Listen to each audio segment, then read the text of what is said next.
सोचिए, एक देश बनाना है, कोई छोटा मोटा देश नहीं, भारत, जो इतना विशाल है, इतनी विविधता से भरा है और जो अभी अभी एक बहुत ही दर्दनाक बंटवारे से गुजरा है। आखिर शुरुआत करें तो करें कहाँ से? आज हम इसी की बात करेंगे, भारतीय संविधान की उस जबरदस्त कहानी की। ये सिर्फ एक कानूनों की किताब नहीं है, बल्कि एक ऐसा दस्तावेज है जिसने करोड़ों लोगों की उम्मीदों को एक साथ जोड़ा। और यही तो सबसे बड़ा सवाल था। 1940 के दशक का वो दौर। भारत एक अजीब सी उथल-पुथल के मुहाने पर खड़ा था।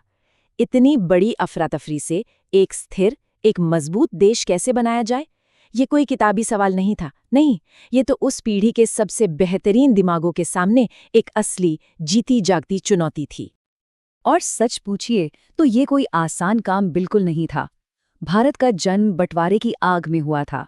एक ऐसा देश जहां अनगिनत भाषाएं, ढेरों धर्म, अलग अलग संस्कृतियां सब एक साथ थीं। तो चुनौती क्या थी? चुनौती थी एक ऐसा दस्तावेज बनाना जो इस जबरदस्त विविधता को एक धागे में पिरो सके, सबको साथ लेकर चल सके। वाकई में ये एक बहुत बहुत बड़ा काम था। और हाँ, ये सफर कोई एक दो दिन का नहीं था, इसके पीछे दशकों का संघर्ष था। इसकी पहली चिंगारी कह सकते हैं 1934 में एम.एन. रॉय के एक विचार से उठी थी। फिर सालों तक लगातार कोशिशें चलती रहीं और आखिर में जाकर 1946 में कैबिनेट मिशन प्लान के साथ रास्ता साफ हुआ। हर एक कदम एक बड़ी जीत जैसा था, आजादी के उस लंबे सफर में एक जरूरी मील का पत्थर। तो सवाल ये है कि आखिर इस इतने बड़े काम को अंजाम किसने दिया? तो चलिए मिलते हैं आधुनिक भारत के उन निर्माताओं से, संविधान सभा, वो लोग, वो पुरुष और महिलाएं जिन्हें एक पूरे देश का भविष्य लिखने के लिए चुना गया था। ये जो सभा थी ना, ये अपने आप में एक छोटा भारत ही थी। नवंबर 1946 में जब ये बनी तो इसमें कुछ चुने हुए और कुछ मनोनीत मतलब नॉमिनेटेड सदस्य थे। देश के हर कोने से लोग आए थे। हाँ, बंटवारे के बाद इसकी संख्या घटकर 299 रह गई। और इसका नेतृत्व कौन कर रहा था? डॉक्टर राजेंद्र प्रसाद जैसे बड़े नाम। और हाँ, ड्राफ्टिंग कमेटी के वो शानदार चेयरमैन डॉक्टर B.R. अम्बेडकर। 2 साल, 11 महीने और 18 दिन। सोचिए जरा इस समय के बारे में। ये आंकड़ा ही बताता है कि भारत का संविधान बनाने में कितना गहरा समर्पण और कितनी बारीकी से काम हुआ होगा। ये कोई जल्दबाजी में किया गया काम नहीं था, बल्कि उन्होंने दुनिया भर के करीब 60 संविधानों को पढ़ा, उन्हें समझा, ताकि भारत के लिए एक सबसे बेहतरीन ढांचा तैयार किया जा सके। और पता है, इस इतने बड़े काम का एक प्रतीक भी था, हाथी। उन्होंने हाथी को अपना आधिकारिक प्रतीक चुना।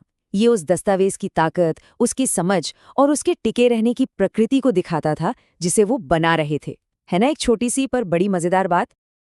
अब चलिए इस दस्तावेज के बिल्कुल दिल में उतरते हैं, यानी इसकी प्रस्तावना, प्रियम्बल। ये सिर्फ एक इंट्रोडक्शन नहीं है, नहीं, ये तो हमारे संविधान की आत्मा है। इसकी प्रेरणा मिली थी जवाहरलाल नेहरू के ऑब्जेक्टिव्स रेजोल्यूशन से। ये एक तरह से उस नए देश के लिए एक मिशन स्टेटमेंट था, एक वादा, एक सपना जिसे वो सब मिलकर बना रहे थे। ये जो शुरुआती शब्द है ना, हम, भारत के लोग, ये अपने आप में एक क्रांति थे। ये शब्द बड़े हिम्मत से ये ऐलान करते हैं कि असली ताकत किसी राजा या किसी बाहरी शक्ति के पास नहीं है, बल्कि भारत के लोगों के ही पास है। मतलब सत्ता का जो सोर्स है वो जनता है। और इस एक लाइन ने सरकार की पूरी बुनियाद ही बदल कर रख दी। तो ये प्रस्तावना लोगों से क्या वादा करती है? 4 बड़े वादे। पहला है न्याय, और ये सिर्फ कोर्ट कचहरी वाला न्याय नहीं, बल्कि सामाजिक और आर्थिक न्याय भी। फिर आती है स्वतंत्रता, सोचने की, अपनी बात रखने की, किसी भी धर्म को मानने की आज़ादी। तीसरा है समानता, मतलब स्टेटस और अवसर दोनों में बराबरी। और आखिर में बंधुत्व, यानी भाईचारे की वो भावना जो हर इंसान की गरिमा को बनाए रखे और देश को एक रखे।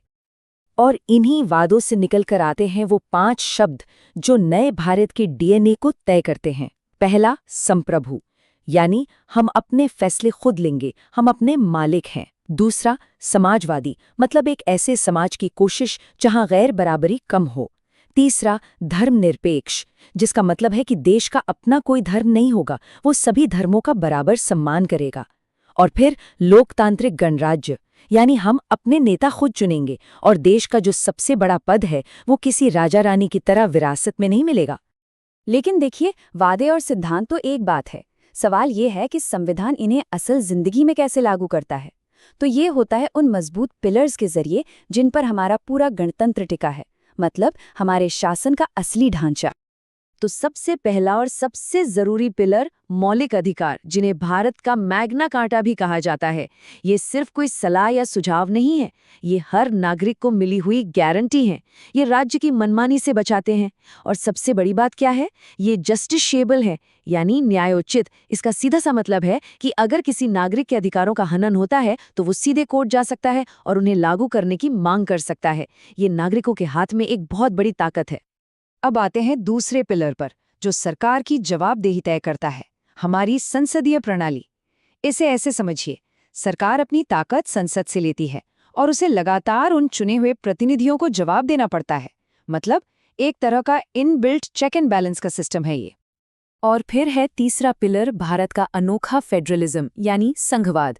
देखिए, हमारा सिस्टम ना तो पूरी तरह से यूनिटरी है, जहां सारी ताकत बस सेंटर के पास हो, और ना ही पूरी तरह फेडरल, जहां राज्य ही सब कुछ हो। ये इन दोनों का एक बहुत ही शानदार मिक्सचर है। इसमें फेडरल फीचर्स भी हैं, जैसे केंद्र और राज्यों के बीच शक्तियों का बंटवारा, लेकिन साथ ही यूनिटरी फीचर्स भी हैं, जैसे एक मजबूत केंद्र, सिंगल सिटीजनशिप और एक ही जैसी न्याय व्यवस्था जो पूरे देश को एक साथ बांधकर रखती है। शायद हमारे संविधान निर्माताओं की सबसे बड़ी खूबी यही थी कि उन्होंने इसे कोई पत्थर की लकीर नहीं बनाया। वो ये बात बहुत अच्छे से जानते थे कि भारत बदलेगा, वक्त बदलेगा, और इसीलिए संविधान को भी बदलने की गुंजाइश होनी चाहिए। उन्होंने इसे एक जिंदा, सांस लेते हुए दस्तावेज की तरह बनाया। और यहीं पर आती है इसकी संशोधन प्रक्रिया, यानी अमेंडमेंट प्रोसेस का वो खूबसूरत बैलेंस। देखिए, ये इतना भी कठोर नहीं है कि वक्त के साथ बेकार हो जाए, और इतना भी लचीला नहीं है कि कोई भी जब चाहे इसे बदल दे। ये कुछ एक नदी की तरह है जो एक मजबूत जमीन पर बह रही हो। वो समय के साथ अपना रास्ता थोड़ा बदल सकती है, लेकिन उसके जो बुनियादी किनारे हैं वो हमेशा बने रहते हैं। और उस नदी के लिए एक आखिरी अटूट सीमा भी है। 1973 में सुप्रीम कोर्ट ने एक ऐतिहासिक फैसला दिया, जिसे बेसिक स्ट्रक्चर डॉक्ट्रिन या मूल संरचना का सिद्धांत कहते हैं। कोर्ट ने साफ साफ कहा कि हाँ, संविधान के हिस्सों को बदला जा सकता है, लेकिन इसकी आत्मा को, इसके दिल को नहीं बदला जा सकता। लोकतंत्र, धर्मनिरपेक्षता, संघवाद, इन चीजों से कोई छेड़खानी नहीं हो सकती। ये हमारे संविधान का आखिरी सेफ्टी वॉल्व है। तो कुल मिलाकर बात यह है कि भारतीय संविधान सिर्फ एक कानूनी किताब से कहीं कहीं ज्यादा है। ये राष्ट्र बनाने का एक बहुत बड़ा और हिम्मत भरा प्रयोग था। ये उम्मीद का एक ऐलान था और अफरा तफरी पर व्यवस्था की जीत थी। इसने एक ऐसा फ्रेमवर्क तैयार किया जो पिछले 70 सालों से भी ज्यादा समय से हर तूफान में मजबूती से खड़ा रहा है और बदलती हवाओं के साथ खुद को ढालता भी रहा है। और यहीं पर हम आज की बात को इस एक सवाल के साथ छोड़ते हैं। आज की दुनिया इतनी तेजी से बदल रही है, शायद इतनी तेजी से जितनी इसके बनाने वालों ने सोची भी नहीं होगी। तो ऐसे में इस शानदार दस्तावेज के सामने आज सबसे बड़ी चुनौती क्या है और इसका भविष्य, वो तो हम सब पर ही निर्भर करता है।